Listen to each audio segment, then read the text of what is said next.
Hello everyone, welcome to Trail Tracker and welcome to Sissach. So I finally made it here to go and ride the Endless Trail, but today is going to be a little bit different because the trail is not our main focus. We're here today with Patrick and he's going to show us how to set up our suspension a little bit better. I'm on the e-bike because it's been out of action for a little while, and because I've always felt that this is the bike that I've struggled to set up fully to my liking. Anyway, we've got a little bit more of a climb, catch you at the top. Right, so we're going to start off, have a go down this trail, just to get a feel for things. And then we're going to come back up, do the same section, see if we can notice what the difference is. Whoa, a little bit slippery. So what we've discovered so far is that my sag was far too much, but that might have just been because I've had the fork serviced recently. Perfect. Now we're good. So I've got 170mm of travel at the front, so 20% should be 34mm. My guess is we're going to have to pump some air into the shock as well.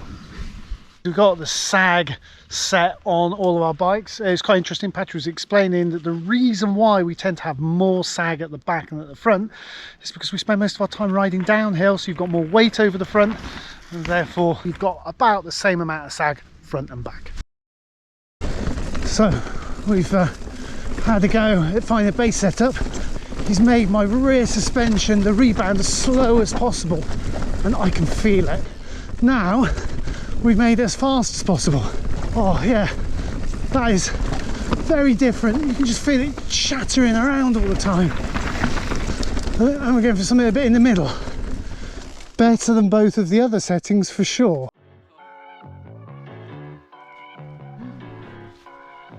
I guess that's going to be one of the features of today. Lots of up and down, up and down.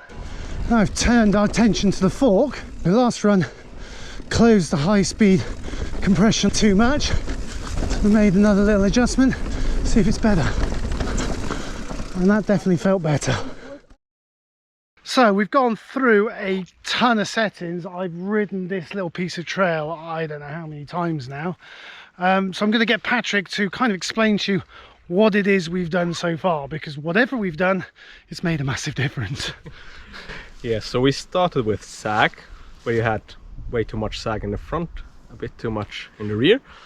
Then we started with high-speed rebound in the rear, got that really quick, and we went slower until you felt it was all right, so that we still have that small bump compliance, that compliance over fast chatter, but enough control. Then we got the low-speed rebound a bit faster, so because you said you had not enough grip on the front, the low-speed rebound tends to change your position, like, or your dynamic sag again, so it gives you less dynamic sag at the rear because it pushes your weight further forward, which helps you then get more grip on the front tire. We went too far with that. Let's see if we've gone too far. Oh, we have. Oh, that's horrid. Just to see how much we can go, where you had too much force going through the front tire, so you felt less grip, less control. Went back until you felt good again. So it's like worlds apart. Who'd have believed that that can make so much of a difference to your front wheel grip? That's always something we do. We go too far to find out how far we can go until it gets worse, then we go back. Then we started with high-speed compression on the fork, just to find out where, for your weight and for your riding style, that turning point is, where you have enough control but not so much damping that the fork doesn't really work on the small bumps anymore. Now we're going to go on and do the other settings. Right, so we finished on that section. Everything should already be a lot better. We're going to go to the next section of trail we're going to use to start looking in a little bit more detail at the high speed compression.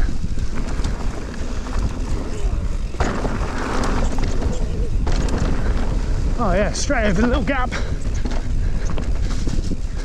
Definitely starting to hone in on the right setting. It's the beauty of the e-bike. You can go up and down as many times as you like. Right, same section. We're happy with the compression on the shock. Now we've started to play around with the rebound on the fork. Was hast du da gemacht? Habe ich überhaupt nicht gern.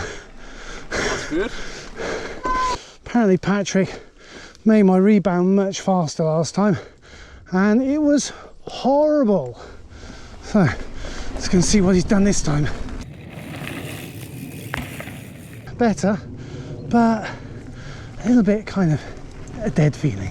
Like with all these settings, we go to one extreme, go to the other extreme, then go somewhere in the middle, and just through a process of elimination and lots of laps, try and hone in on the setting that works for us.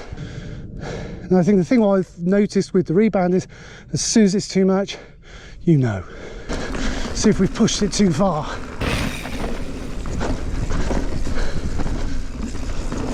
Yep, I think that's pretty clear, we've gone too far. So one thing we're learning about suspension setup, it is a never-ending story. You could do millions of laps and you could probably always find something that you wanted to change for that particular section of trail.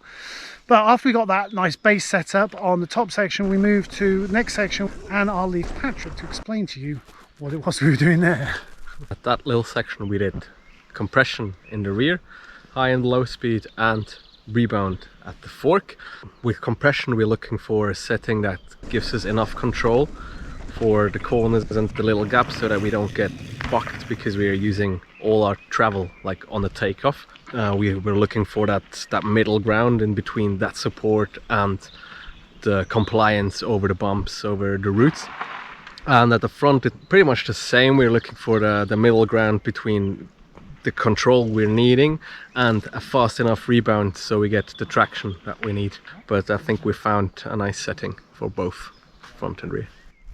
Yeah, I'm pretty happy, and the interesting thing is I'm actually running rebound a little bit faster than I was before.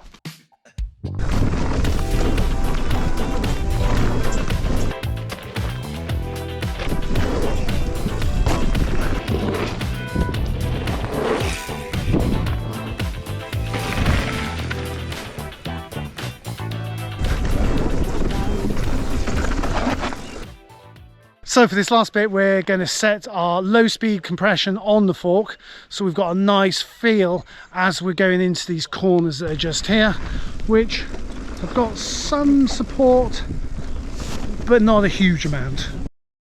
The high speed circuit is there, so it's smooth enough over the bumps, and the low speed compression is now just regulating how it works in like lower speed impact for the fork, lower speed for the fork legs, and those are good turns to try that out.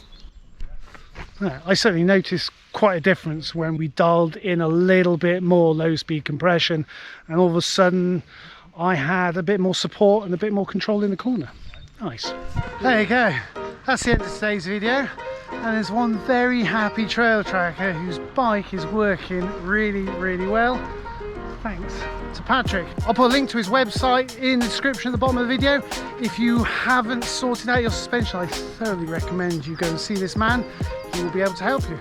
Anyway, in the meantime, thanks for along, stay safe, and I'll see you next time.